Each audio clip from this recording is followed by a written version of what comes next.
It's on. Regis PROGRAIS looks like he's set to defend his WBC 140-pound world title against Devin Haney in San Francisco on December 9th of this year at the Chase Center, I believe it's called, with Devin Haney moving up in division and sort of like a homecoming fight. I know he's from that Bay Area, San Francisco, Oakland area, so it's a homecoming fight for Devin Haney as he looks to become a two-weight world champion. He's undisputed down at 135, but he's facing Regis PROGRAIS, who is a monster up at 140, who hits hard and, you know, is a real challenge for Devin Haney. And I'll say this, Devin Haney doesn't really knock anyone out. I think his last 6 fights, he hasn't knocked anyone out.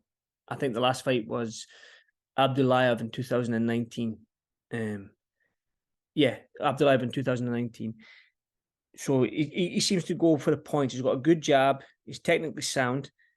So can he put a dent into Regis PROGRAIS, who's shown he's got a chin? Josh Taylor fight is one that comes to mind. But Regis PROGRAIS whacks, man. He's a southpaw that hits. You look at Devin Haney versus Lomachenko and Devin Haney versus Linares.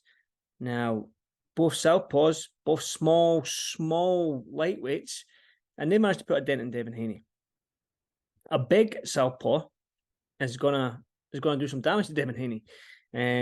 But listen, who knows? That extra 5 pounds on Haney might do him the world of good. He might carry a little bit more power up there. He might put a little bit more bulk, a little bit more size. But we don't know. It's an intriguing fight that I'm intrigued by. But I just think that maybe Regis PROGRAIS has a little bit too much from. But hey, who am I? I don't know. Like I say, it is a great fight for boxing. Another great fight for boxing. It's on DAZN pay-per-view, which, if you look at Devin Haney's last fight in DAZN pay-per-view was Lomachenko, and I think it done 150,000 buys. How many buys do you think this one would do? If it gets to 100,000, I would be amazed. If it gets 100,000 buys. And that's no knock on anyone. I just think that fans, I think that Haney and PROGRAIS are yet to become that household name, the household name of like Mayweather, Pacquiao, guys that just casual fans know just off the cuff. Like, yeah, do you watch boxing? Yeah, I know Mayweather. Do you know what I mean? One of them sort of household names that you need to get these buys. But listen, I don't like looking at all these buys and what's what, man. As long as both fighters get paid well, that's the main thing. But I'm intrigued to see Devin Haney up at 140. I really am. If one thing for Haney, he's got a good jab and he can, and as a fighter steps in, he knows how to nullify his game by holding and pushing him back, walking him down in the clinch. So Haney can nullify Regis PROGRAIS. He can nullify him. He can stop him in his tracks with a long jab. I imagine that Haney's got a bigger reach than Regis PROGRAIS. But like I say, it's an intriguing fight. I just think that you look at the two southpaws that Haney has fought, even though he's beaten them, Lomachenko question mark over it. He's looked more vulnerable against southpaws.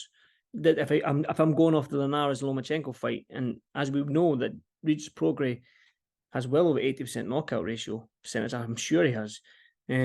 So it's going to be a tough fight for Haney, but looks like it's set for December 9th in San Francisco. Homecoming for Devin Haney. New weight, looking to become a two-weight world champion. But in front of him, he's got probably the hardest hit at 140 right now, and that's Regis PROGRAIS. So it's an intriguing fight, and it's one I'm looking forward to. I like both fighters, I really do. So it's got me wondering, it's got me thinking, like, how does this one play out? Because you've got the smaller man coming up. Will that 5 pounds help Devin Haney? Regis PROGRAIS established at 140. He can punch. Haney knows how to nullify an opponent. He knows how to keep him on the end of his jab. So it's intriguing. I'm looking forward to it. But pay-per-view, let me know. Does it do well? Does it sell? You know what to do. Leave a comment. If you haven't subscribed, subscribe. Let's do it. Boom.